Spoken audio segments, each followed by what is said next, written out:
And welcome to Brewsters, everybody. Season 3 of the KillerFrogs Hour. Hey, everybody, how you doing tonight? You ready for some football? About time. I think you are.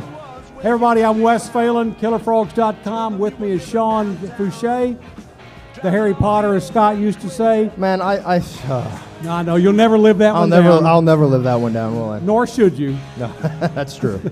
But we've got some great guests tonight.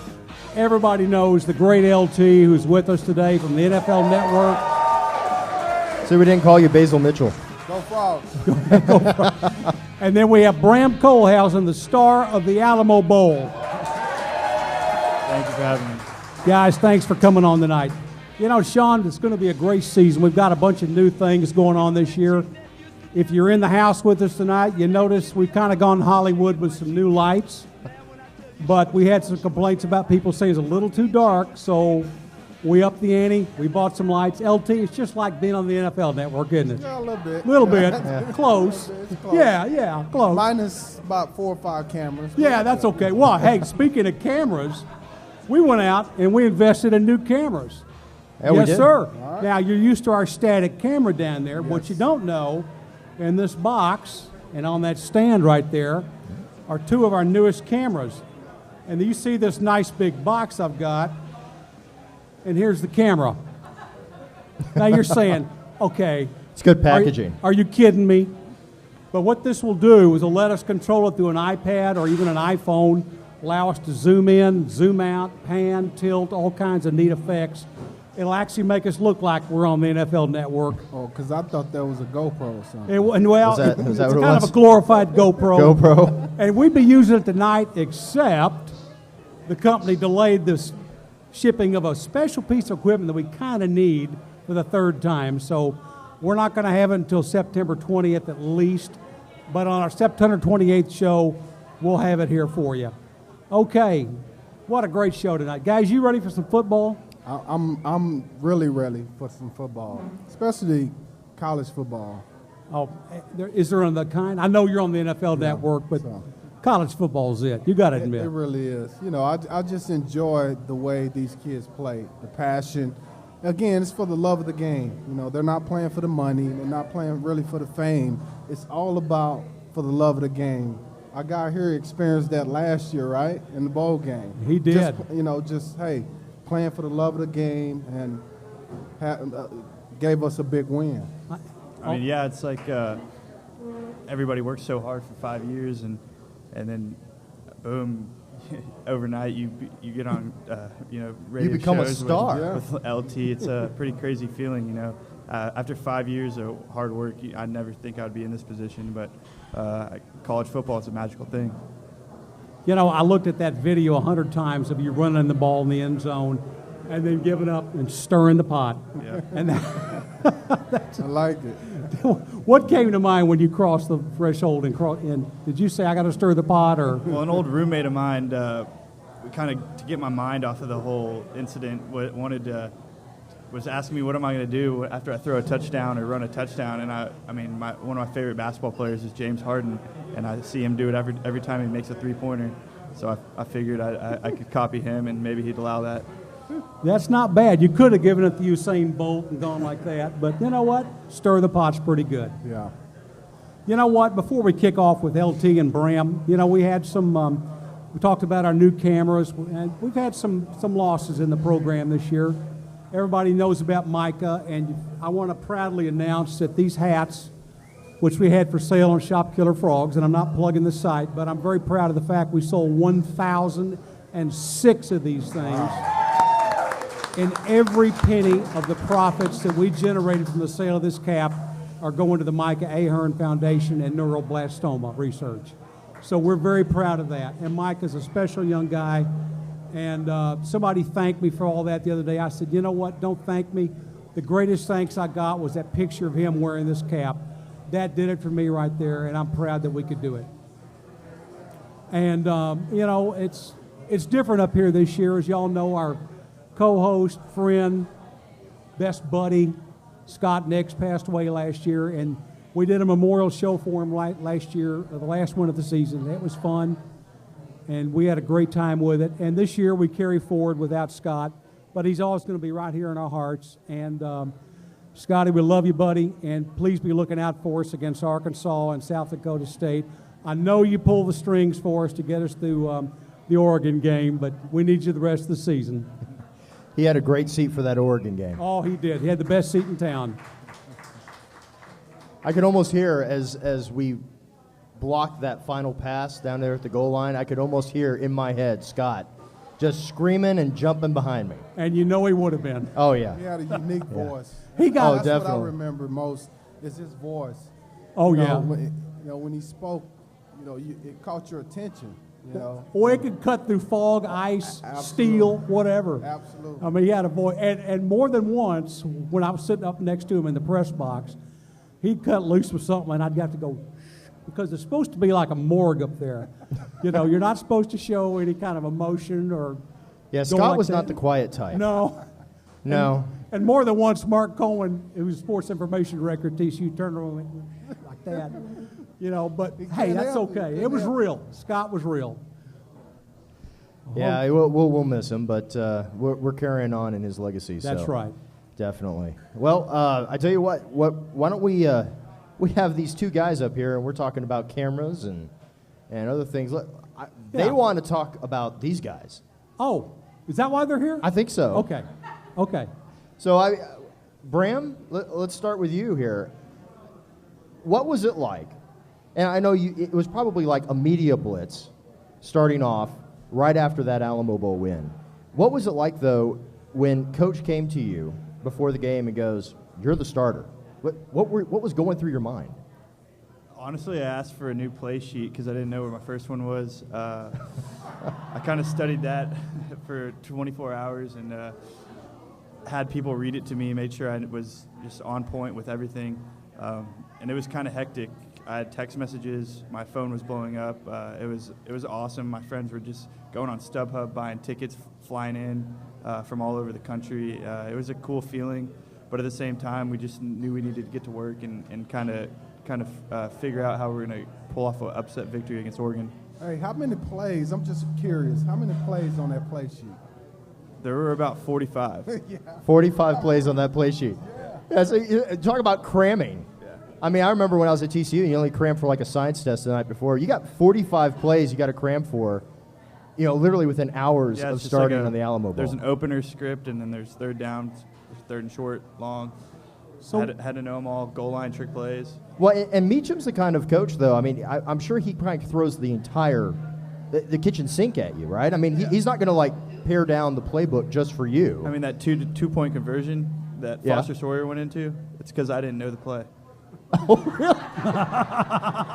So they call the play, and you look over and like, I have no idea what you're asking me to do. I'll just go to the sideline. And then Foster Sawyer comes in. Yep. So when you got the call, who actually made that call to you? It was off the sideline because we scored, and we were going for two. No, I'm talking about when it was announced that you're going to be the starting quarterback. Was it Meacham that called you or Cumbie? Cumbie told us in the meeting room Thursday morning. So what was the first thing that went through your head? I was kind of ready at the same time, but there was a little relief off my shoulder because I didn't know who they were exactly going to go with. But I was glad it was me, and I'm glad I was able to fill some shoes. Well, we are too. We're very glad you were. Thank you. 45. I have 45 plays the night before. Yeah, I'll tell you a secret. Sean and I are sitting in the press box at halftime, and we've taken a busload of people down to the game. And I said, Sean, if we didn't have this bus here full of people, I'd hop into my car and drive home right now. But we got it. Well, it was pretty dispiriting. I mean, It was, you look back at it and you think, oh my gosh, everything that happened right before that game, and even on the bus. I mean, it was like, it really was a very somber mood. Oh, it was for raining. all the fans. It was a miserable day. At the team hotel, you could just tell everybody was just not happy. They weren't happy going to the game. They weren't happy at the Frog Walk. You could just tell. And I think you were on Dan Patrick's show, and I think you talked about, maybe this was Dan Patrick, maybe it was someone else, but I think you had said at the Peach Bowl, you had like got in like an Uber or a cab or something, and like you turned back when you found out guys were still out to like go get them at the Peach Bowl. So, I mean, here you are at the Alamo Bowl, finding out what happens. the night before. I can't imagine what the mood was with the team. I mean, was it like shell shock? Did you guys take the warm-ups and just feel like, man, I don't know what we're going to do? Or did you guys kind of get to a point right before the game where you kind of felt like, okay, we can do this? I think we got to that point at halftime. Before the game. Was that before or after the T-shirt change? That was after. Okay. Yeah. But once shirt. you could tell just the whole first half, there was no energy, there was no electricity that we had all year, and we needed that. And once we got a shirt change, we were able to get a little electricity. Was there really a shirt change, or did Gary kind of throw trash cans and coaches just kind of... Everything was flying. Yeah, it could have been a banana or Gatorade on him. Yeah, I don't know. Well, take us into the locker room, though, at halftime. All right, because I don't think we've heard a lot about what's going on. So you guys go into halftime. Like you said, there was no electricity. There was no spark whatsoever on the field. Are the coaches just coming in going, well, what are we going to do? I mean, what was it like? It was kind of a nothing-to-lose atmosphere. We had people throwing stuff. Trash cans were in the air, but at the end of the day, all the coaches walked out, and it was a lot of the leaders like Aaron Green and Kindred were able to, grab everybody. He was in charge of the offense, and DK was in charge of the defense, and they gave everybody a little speech and said we had nothing to lose. We've done this before, and DK told us in the locker room. He said they're not scoring after halftime, and I told the offense we had to score every drive, and that's exactly what happened, and it played out perfectly. Just going in 31-0 down at halftime, you come back and you win 47-41. I mean, that was just amazing right there. LT, you ever been in a comeback like that? Not in college, but in the NFL. We actually got down to Cincinnati one game, 21-0, like in the first quarter. And we came back and won that game. It was a crazy score, like 45 or 42 or something.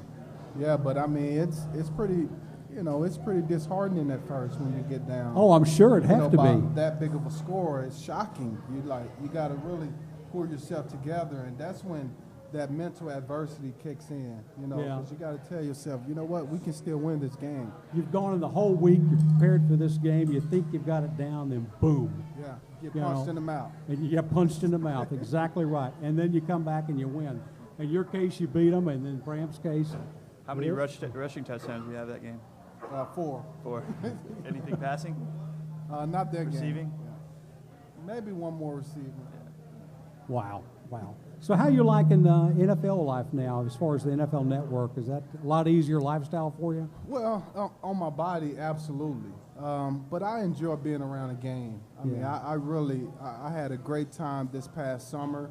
I got a chance to go around to different training camps and really just, be around football, see practice up close, talk to the players, talk to coaches. That's the part I enjoy. And then also, getting a chance to go to the games, being on the sideline, watching it. You got the best seat in the house a lot absolutely. of times. You're on the sideline watching football. Absolutely. I really admire you because a lot of guys, when they retire from their 8-to-5 job or in your case football, you put your feet up and you get the remote in your hand and you watch football, but you didn't. You doubled down and you formed the Touching Lives Foundation. You want to talk a little bit about that? Yeah, so we engage in a number of programs. We promote education, social and cultural awareness, and creating a positive self-esteem for deserving families. So a lot of our programs and events, we support the Boys and Girls Club very strongly. And what we do in particular, we help rebuild the education centers in the Boys and Girls Club because every Boys and Girls Club have what they call an education room with computers and books, and that's for the kids to be able to spend time in that room studying, doing homework, and all the things that need to be done in terms of schoolwork. So that's very important to us, as well as giving out scholarships to graduating high school seniors. All of those things, we feel like it's the things that we've been blessed to do for other people. Well, I think it's an amazing thing you've got going, and we've been proud and honored to be a sponsor of your annual banquet every year for the foundation. But I'm looking at your website. You've got the 4 pillars, the SOAR, which is Students Outstanding Academic Rise. And the description of that's perfect. You've got to get students academically involved. Because if they without academics, they really don't have a future. You know, you can only go in sports so far, and then your academics and your knowledge and your training has got to kick in. And if you don't have the background, you know what the prospects are out there for some of these kids. And academic performance, actually teaching them to reach their full potential academically. And that's incredible. I mean, my wife's a college professor, and she can tell you a lot of these kids coming to college these days, they're not so prepared.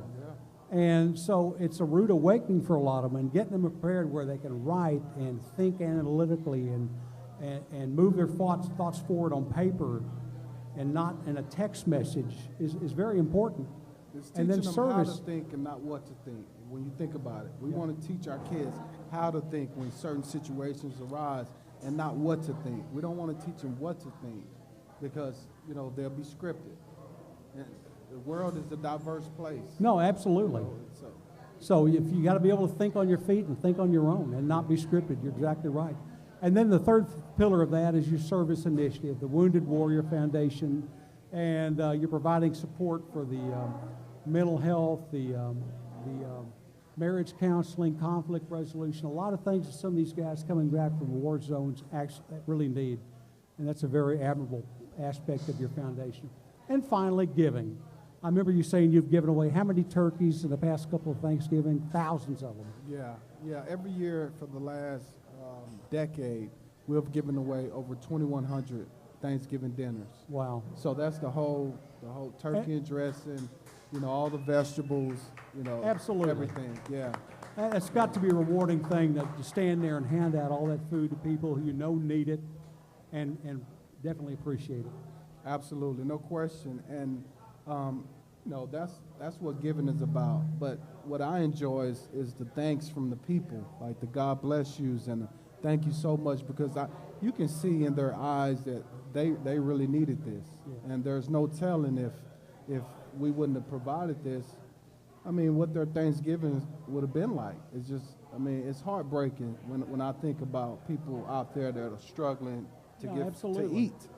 And I know how I'd be. I'd be one of those turning my back to them and wiping away a tear. Do you have to choke one back every once in a while? Absolutely. No question. Yeah. Especially, you know, this one story, we had a lady that she needed it so bad that her car broke down on the way there. I mean, she got to the line and she couldn't go any further. And so our volunteers pushed her through the line with her in her car. And that was, you know, to me, that was just, it told me how bad sometimes that people need this. Because think about it, she knew that she possibly wasn't going to be able to make it in her car. She took the chance that she might have to walk or walk home. And for us to do that, to get her through and then make sure she got home. Her car didn't make it, but we made sure she got home so after that. you stood there and pushed her car absolutely. physically. Yeah. You're a special guy, Yeah. LT. Yeah. That's an amazing thing. Absolutely amazing. So, Bram, do you, you're off of, you told me you've seen the last of your football film. Watched enough of it. And you're studying for real estate exam, is that right? Got it coming up soon. Good. Well, good luck to you. So you want to stay here in the area. Yes, sir. Good deal. Good deal. You're going to real estate's hot. I told you before, my daughter's doing it, and it's a great area to be in. When it's great, it's pretty solid. There can be Got its leaners ups in and there. downs. Yeah, but it's right now it's pretty good. Surf that wave while it's up. Pal. Right. Good deal. Sean, you're kind of quiet. He's playing Harry Potter right now. If you haven't noticed. I'm playing Man Behind the Curtain. Playing Man Behind the Curtain. So let's just talk to LT. So I know we talked about this last year, LT. When you what day of the week does your week start in the NFL Network? Do you go in there and Thursday or Friday or what? No, actually, I don't go in until Sunday because I do the night show. I do Sunday game day final, which is the last show of the evening. I can go in Sunday morning. I just get there in time to watch all the games, and I talk to the producers and the research guys that we have on board to talk about storylines and you know, get an idea of what kind of show we want to have that evening. And so I stay there until Monday night. I do another show on Monday, and then I get back home Monday night. And this year, I'm actually doing the Thursday night games. Yeah. And so I'll be traveling to whatever city that we're doing the Thursday night games for the first half of the year. Right. So my year will be pretty busy. That sounds like it. You know, I told you this last year, but my wife's Australian. She's not a big American football fan, but she'll talk all day long about Aussie rules football or rugby. But we were watching the NFL Network one day, and you were on there with Dion, and she didn't know who you are from Adam. But I'm watching it, and I'm saying, yeah, LT, go. You know, and she goes, well, that guy's pretty thoughtful and gives good answers, but the other guy, talking about Dion, he's a clown. And so you've won my wife over. Let me tell you, that's I have that's to hold hard him to do. accountable sometimes.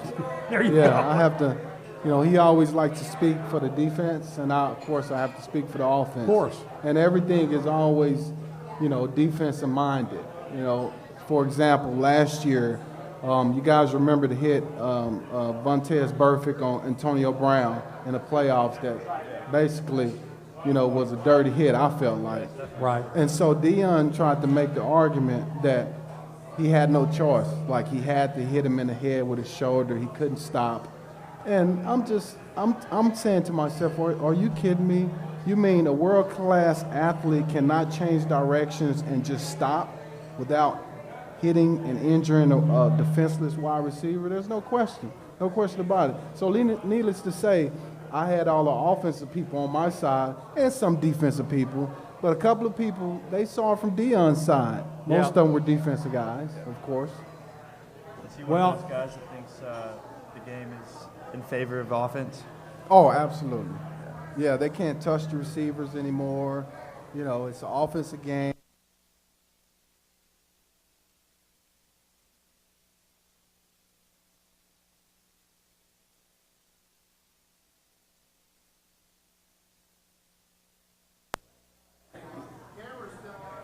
There we go.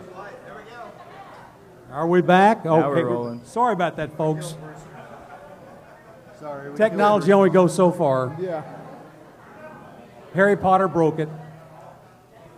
Don't blame me. I didn't do it. We can tell we're not on the NFL Network. It's we're an internet close, show, we're folks. close. Just roll with it. Sorry about that. No worries. I swear it wasn't me. I didn't do it. Okay, we're back. I mean, we are here. So sorry. We're live again. Yeah. So Sorry about that, Wes. That's okay. There's okay. some feedback going on in the system up here, so that's where I went for 10 minutes. I think we're out that 20 seconds, but that's okay. Well, I wasn't talking about the power, but anyway, sorry. So what did I miss? That kind of derailed my train of thought. I'm sorry. Well, I actually got a question. How about from Twitter? We have a Twitter question. Okay. All right. So guys, we asked people to give us kind of different questions. So here's one, and I'm interested to hear what the answer is to this. The question's from Damon Hickman, and he wants to know, so how often do frog legends like y'all have to buy a drink in Fort Worth?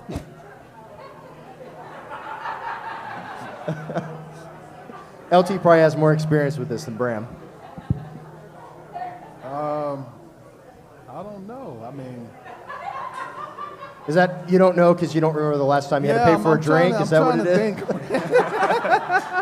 I'm trying to think like. So like when you walk into a bar, is it kind of like cheers, like LT? Is that what it is? Shots. Yeah. Yeah, I mean it's.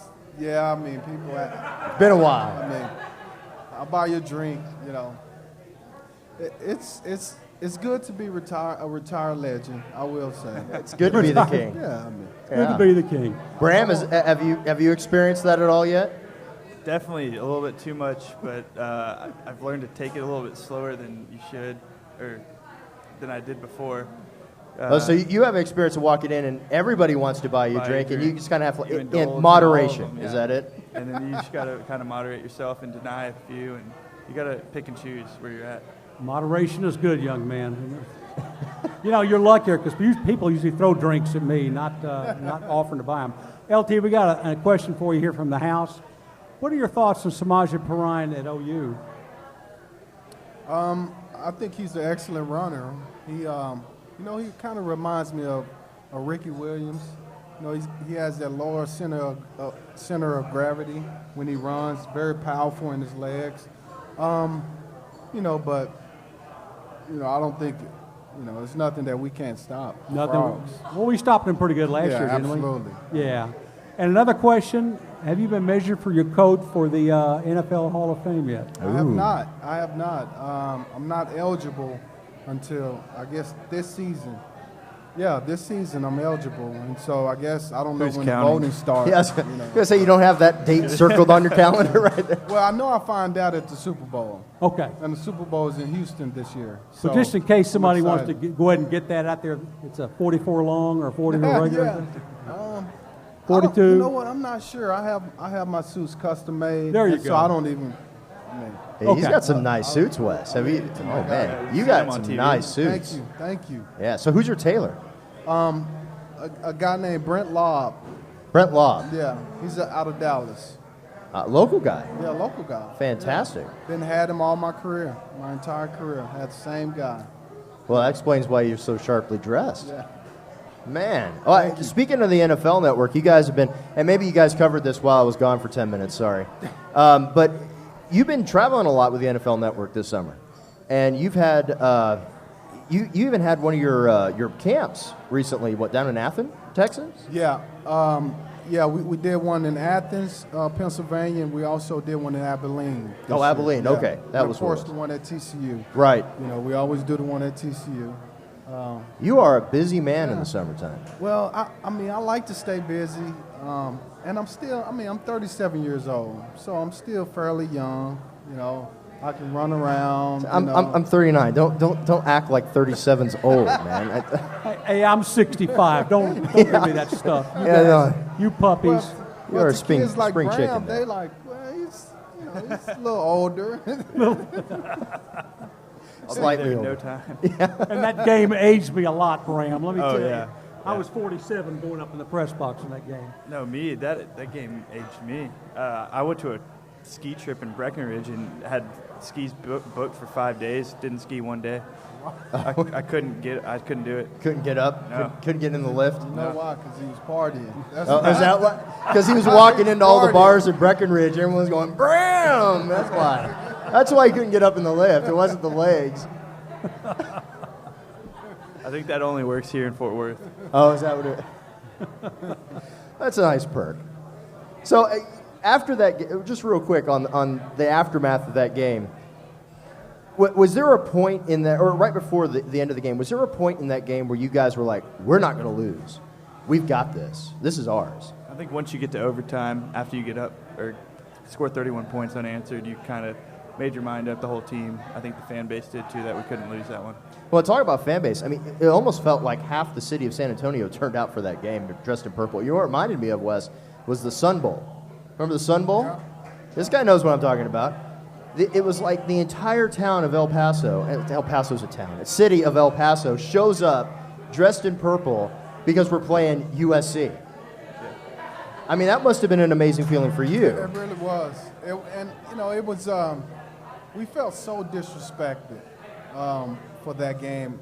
And I remember, like you said, all the fans were on our side. The city of El Paso, they wore purple. But before the game, you know how you have the walkthrough, both teams have the walkthrough at the stadium. Well, USC guys spit on the frog, on the big horn. I'm shocked. They spit on it. I'm shocked. You mean and so the Trojans were disrespectful? they were disrespectful. Oh, they were And insulted so, they had to play because TCU. because they did that, they had to pay. And that's Absolutely. why we put a You guys whooping made on them it. pay. That Has was Chris Claiborne ever gotten Basil Mitchell's cleat marks off his face? Because I don't think he has to this day. I tell you what, on that game, I was down on the field at the end of that game because that was my last game at TCU as a senior, and you were standing right next to me at the very end of that game, and you had such a look of pride on your face as you were just surveying the crowd. I mean, as a player, that must have been just an unbelievable feeling for you guys. Yeah, and I think it was because of the opponent, obviously, the rich tradition of USC, and you go to college to play against historic, programs like USC and teams Well, like and we were that. in the Conference USA at the time, right? We wanted to prove ourselves that we belong, with the best of them.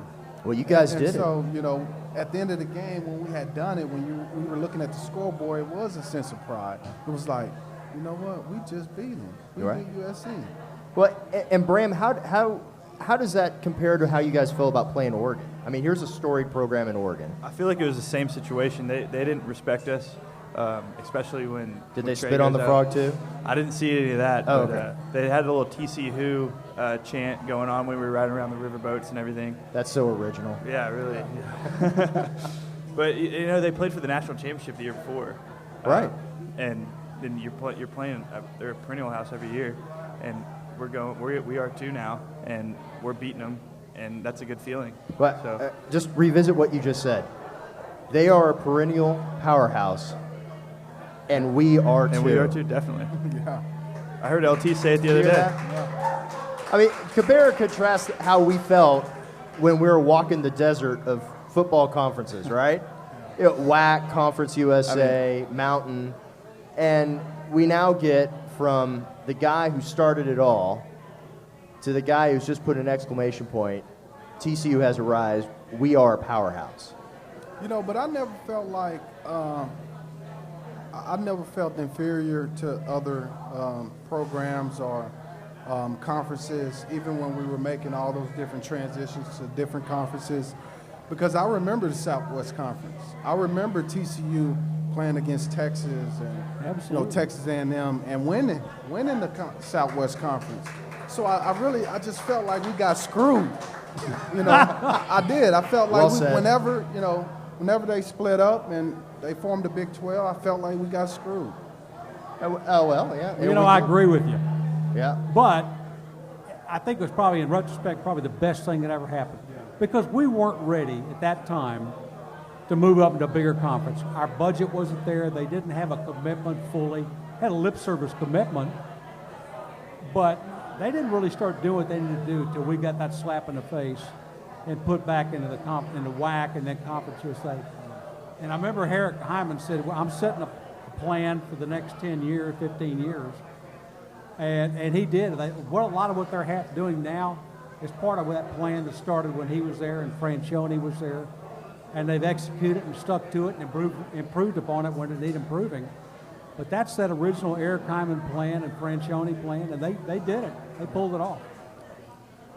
Because he wanted to position ourselves. He told me, we want to be like Louisville. We want to position ourselves to keep winning and winning and winning and be ready for when another conference calls us and pulls us up.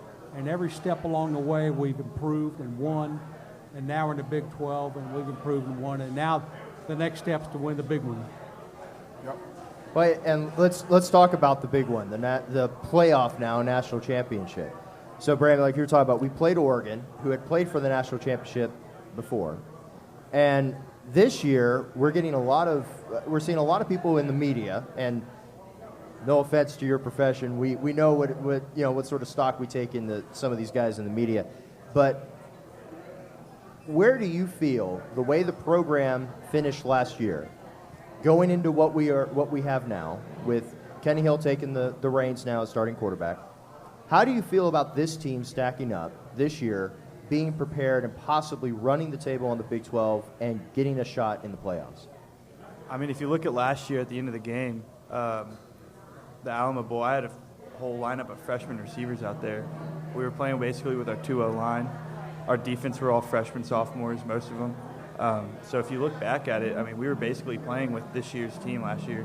So if they can, continue to improve and get a good leader, as Kenny Hill looks like he will be, they have a lot of potential to do big things for Fort Worth and for TCU. It's just the potential's there. It just pieces have to fall in the right spot. And how was Kenny Hill? I mean, he must have been practicing with you guys last year. I practiced every day with him, but he'd leave when we split up, scout team, and you'd kind of go do your drive, and then you'd run back to the 50, and you'd kind of peep over and look and see what the scout teams over there doing. And every time, every single time, you would see Kenny making a play. He was running everybody else's offense, he didn't know. He was just reading cards, and he was making plays. So, I mean, for that to happen, it was just phenomenal. I mean, you just knew what type of player he was coming in, and then every time you looked over on scout team, he was making a big play. I mean, either running or passing. So his potential is through the roof. That's So good to hear. we lost Josh Doxson. It's hard to replace a first-round draft choice, but some of these younger guys, Jalen Austin and who else we had? Of course, Deontay Gray, Devontae Turpin's back.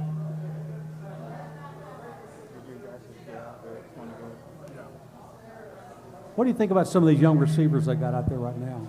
I think Deontay is going to be one of the best guys. Ty Slanina, he got injured last year, but he's one of the best.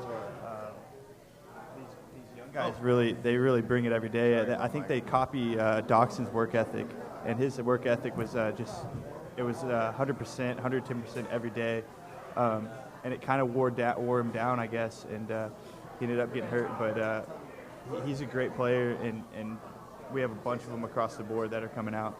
Great. Hey, just 1 second. Sorry to LT's interrupt gotta you guys leave, here. folks. LT, thank you so much. LT's got to go. Someone's going to go buy him a drink. Thanks for coming, LT. I'm grabbing a drink. Okay.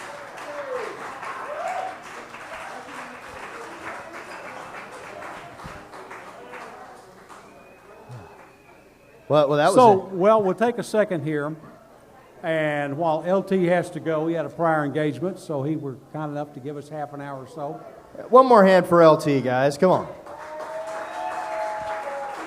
Bram's going to grab a picture real quick and maybe something to drink.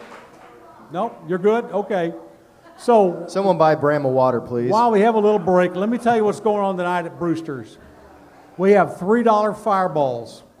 We have $3 Socos. We have $3 Jägermeisters.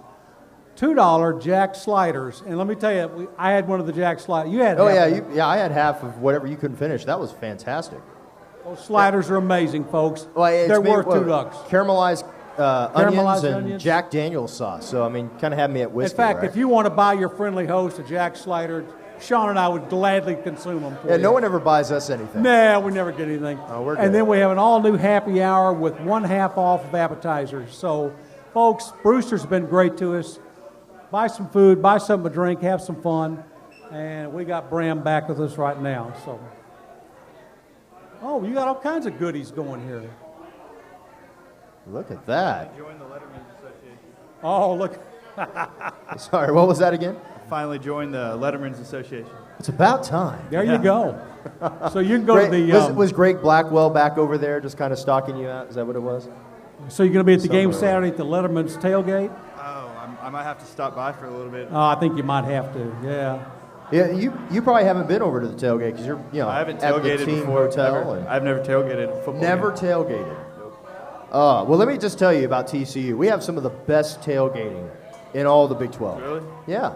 Absolutely. Yeah, no joke. No joke. You're going to enjoy yourself on Saturday. Where do I start? Well, start in For a 7 Boy. o'clock game. for a 7 o'clock game. Start at 3 o'clock in the afternoon. Just kind of drive up to one of the lots. Either I would say probably start by the Showmeyer, and go in there, see what the Letterman has for their tailgate. By the way, for those of you who have actually been at the Letterman tailgate, it's moved, Wes. Yeah, it's in the Showmeyer this year, Yeah. and the smoker is going to be outside near the practice fields. Yeah, but in- it's going to be inside. the The tailgate's inside actually where you can inside. actually enjoy the barbecue those guys put Right. out is going to be inside. It's in that concession area that overlooks the field. And that's a great place. Actually is But air yeah, conditioned. Start there and then go out in the parking lot and just walk around. Yeah. Yeah, I guarantee you more than one person will come up, talk to you, and hand That's you when something you got to to drink. moderate, right? That's definitely when you have to moderate. Somebody might buy you a beer too. You never know. Just say no. It's all good. It's tough. It's all good. So let me ask you a question. We're coming up on game day, and we all know Patterson runs a tight ship and a tough camp over there, but what was your typical week like leading up to a game? Let's say you finish a game on Saturday, then you go into Sunday. What's the standard routine from Sunday on way to the next game? We have Sunday night practice, and basically all that is there to do is sweat. Sweat. Yeah, get the weekend out. after that, we have Monday off, go to class checks. Tuesday, we really hit it hard. We probably have that's our longest day. That's when the offense does openers, so it's like first downs. It's just first downs and open field.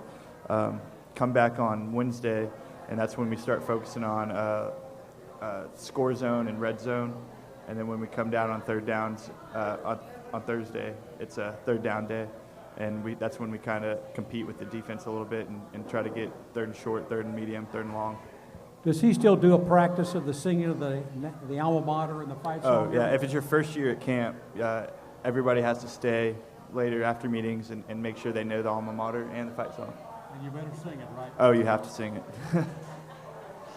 Yeah, actually, that's a great thing. And very few schools have their players go out and sing it with the students. One thing, I was a true freshman at University of Houston with Coach Sumlin, and he brought in the band director and a couple of the band people to come in there and teach the entire team at that point the Cougar fight song in our alma mater. So I think that's nothing but good because you're part of the student body as well. Right. And, you've just played a hard game and you can celebrate with them. But a lot of the student body doesn't know it. Yeah, you probably know better than most. No, of yeah, them. we definitely do. That's a good thing.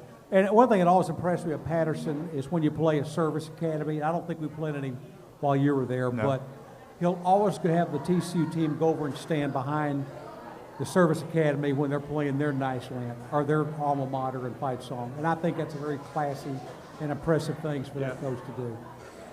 So you said you don't miss football all that much right now. You've looked at all the film you're going to look at. You're ready to I'm not tired of the film or the practice. I do miss the guys in the locker room and just the camaraderie. I mean, you can't find a bunch of guys from different backgrounds anywhere else you go. I mean, you can maybe on a basketball, baseball team, but very rarely will you find it if you're just a regular student. It's got to be rewarding because you got friends for life there.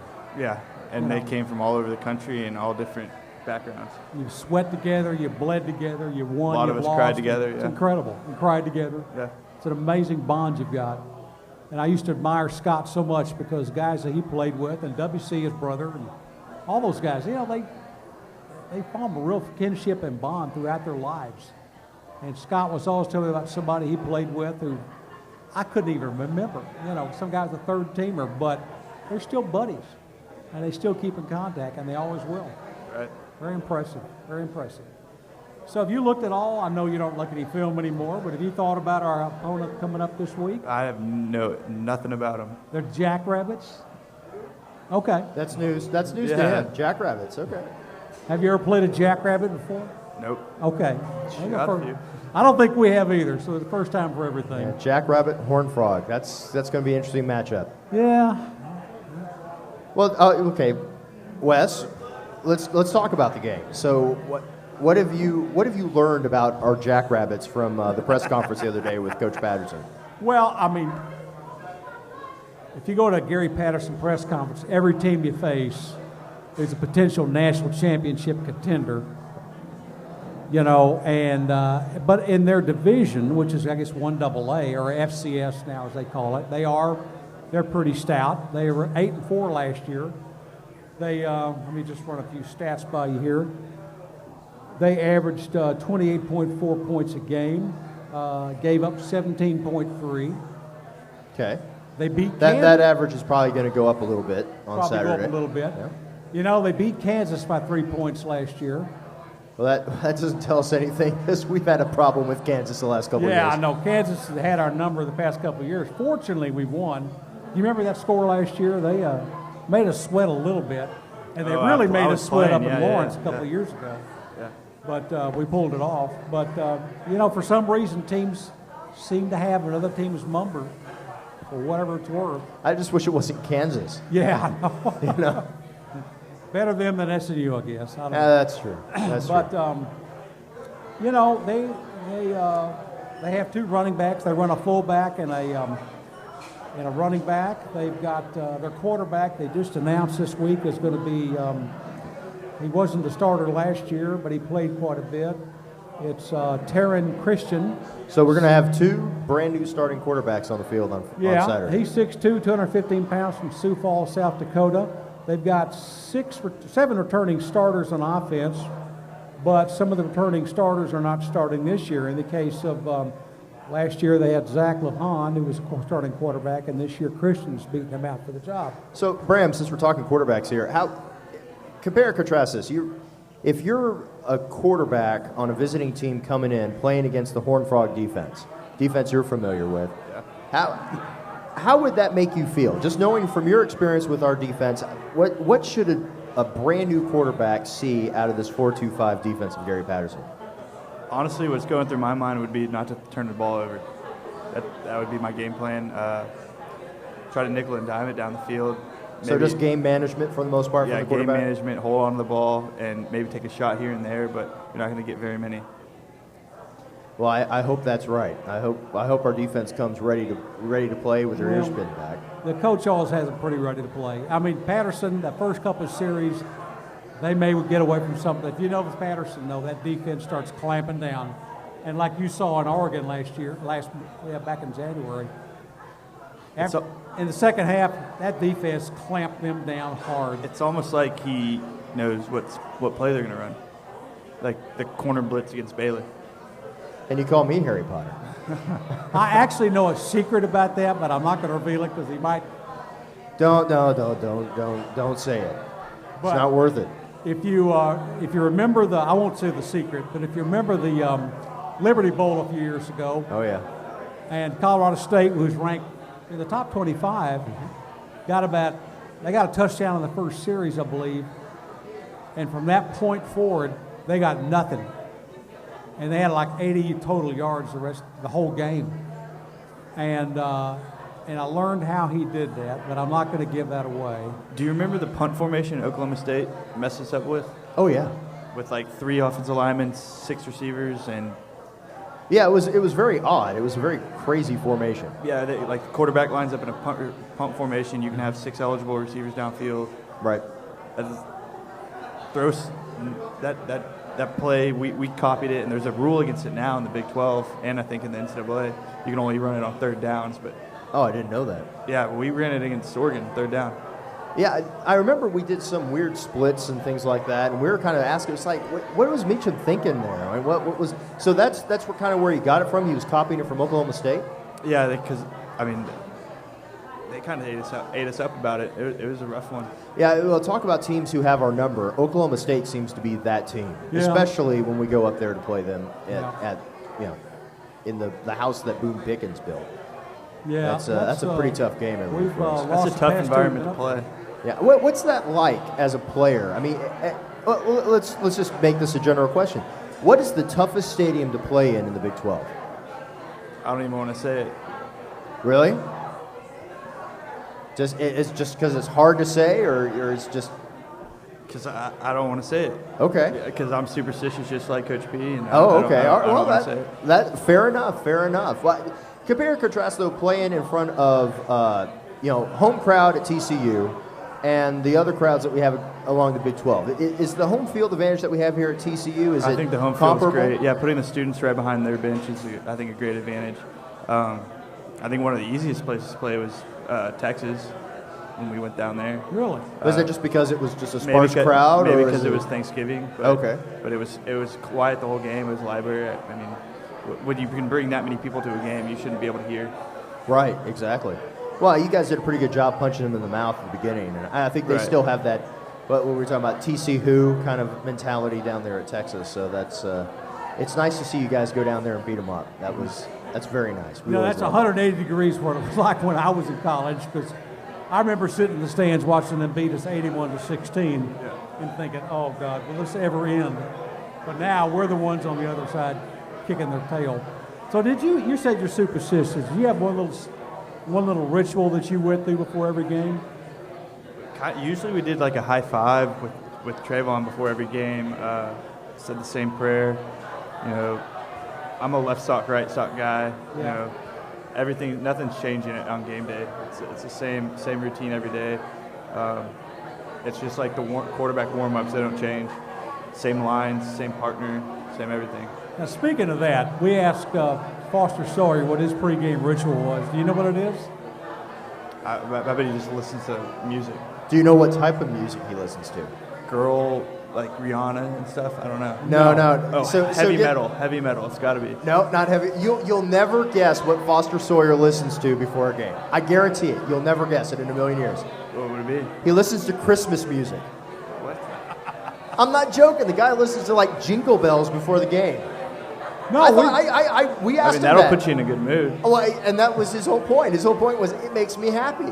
Yeah. I'm thinking, well, okay, it works for you. Go for it. You know, we walk around in the press conference this year, and I ask every player pretty much the same thing. What's your ritual? What's on your iPod? What do you listen to before the game? And you hear a whole variety of things, but usually it's hard-driving music. I asked Foster, he said, I like to listen to Christmas music.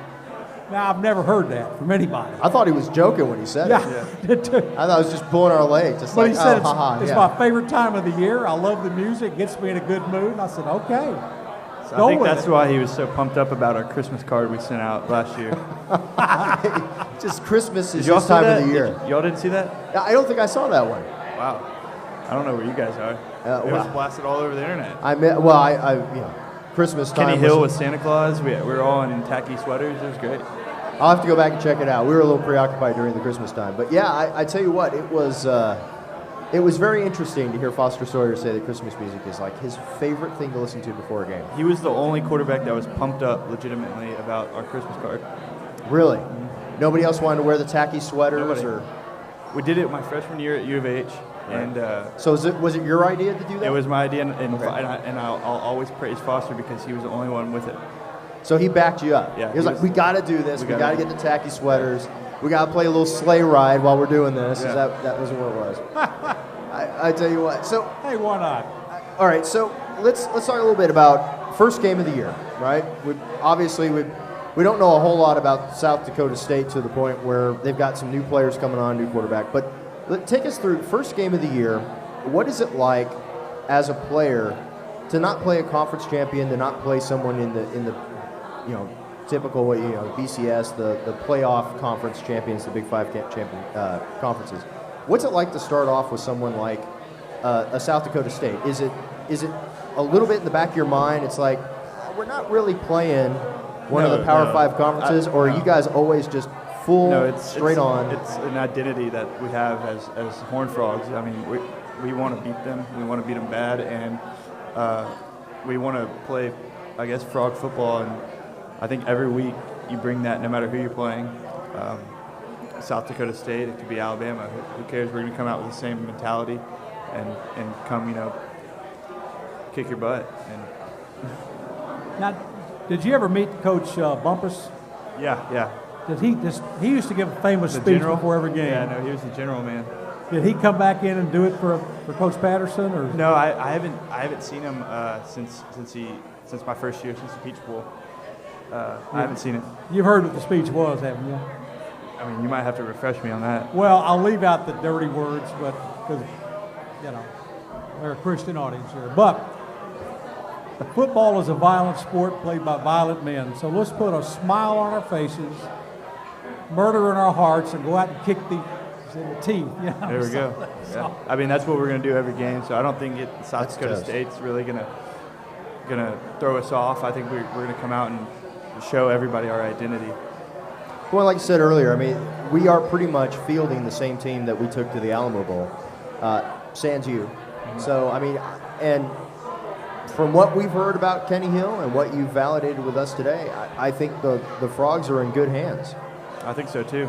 With Foster or Kenny, it could be a coin flip. I think they're both talented, and they're both going to bring it every day. Well, we can't wait to see that game on Saturday. So let's talk a little bit about some of the other games we're going to see on Saturday. You mind throwing in a little prediction with us? We kind of do this at the end of every show. Yeah. I know you're superstitious. I don't know. Are you superstitious where you won't give us, who you think is going to win? 12-0. 12. Oh well. Yeah. I wasn't going to say predictions for the season, but I like that prediction. That works. 12-0. All right. Look at Friday night. We got Baylor versus Northwestern State. In Waco. In Waco. Yeah. How do they get a night game for that one? So what do you think, Wes? Well, I mean, I think Baylor certainly has the talent to blow them off the face of the earth. But given what happened this past year, yeah, we haven't even talked about that. No, and that could be a whole show in and of itself. Baylor can do one of two ways. They can either come out mad and really show the world that they belong, or they can come out all deflated. And that don't think Northwestern State's going to win, but you know, if Baylor scores 40 points and Northwestern State scores 30 or 35, that's a loss any way you look at it, even though it's going to show up as a win in the column for them. Right. What do you think, Bram? Yeah, I'll go with Baylor there. Baylor on that one? I agree. That's I think hard Baylor's for me to definitely do. going to win. It's kind of hard to say against Baylor at home. Baylor, and that stadium's a pretty tough place to play in too, isn't it? I don't think so. I mean, No? it wasn't that tough. I mean, we could hear everything. I think they were only allowed on third down, so. Oh, so the perception for a lot of fans is that toilet seat cover that they got on the stadium kind of focuses the noise. Is it not that way on the field? It was only third downs. A lot of stadiums in the Big 12 are just third downs. Okay. Get really loud. There's one there that can be loud the entire game. But we're not. We won't discuss that one. But gotcha. Okay, interesting. What's the All next right. game, Wes? Then we got also Friday night, we've got Stanford and Kansas State. And that's being played at Stanford, isn't it? That's going to be at, I believe so, yeah. Going to be a tough one. Stanford's pretty darn good. And Christian Yeah. McCaffrey, one of the best running backs in the country. Kansas State's always pretty stout.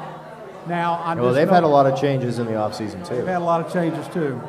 And you got to keep asking yourself, when is Bill Snyder going to hang it up? He did once, and they brought him. Every time he gets out, they bring him back. But I'm going to go with Stanford on that one. Stanford. Yeah, definitely Stanford on that one. If it was being played at Kansas State, I would say it's almost a push, but definitely Stanford.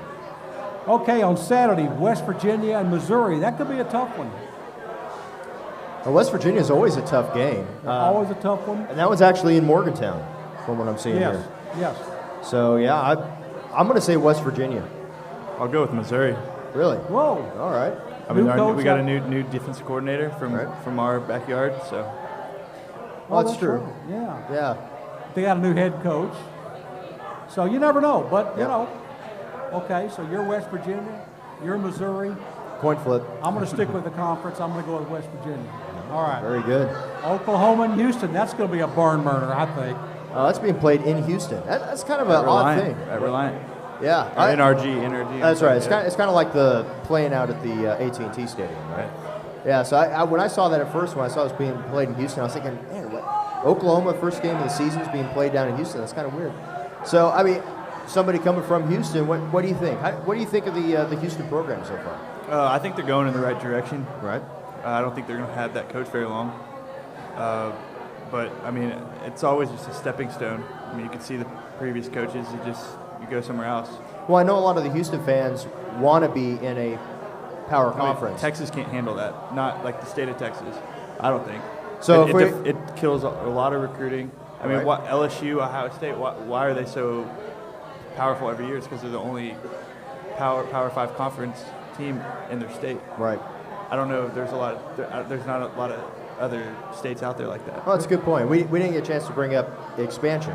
No. I know it's kind of a hot potato topic every off season. But I think that we can talk about that at a time, because there's a lot of political pressure, though, being put on the Big 12 to bring in Houston, just from internal here. But I'm kind of with you. I don't see the benefit. That I don't would, either. Yeah. I think 10 is fine.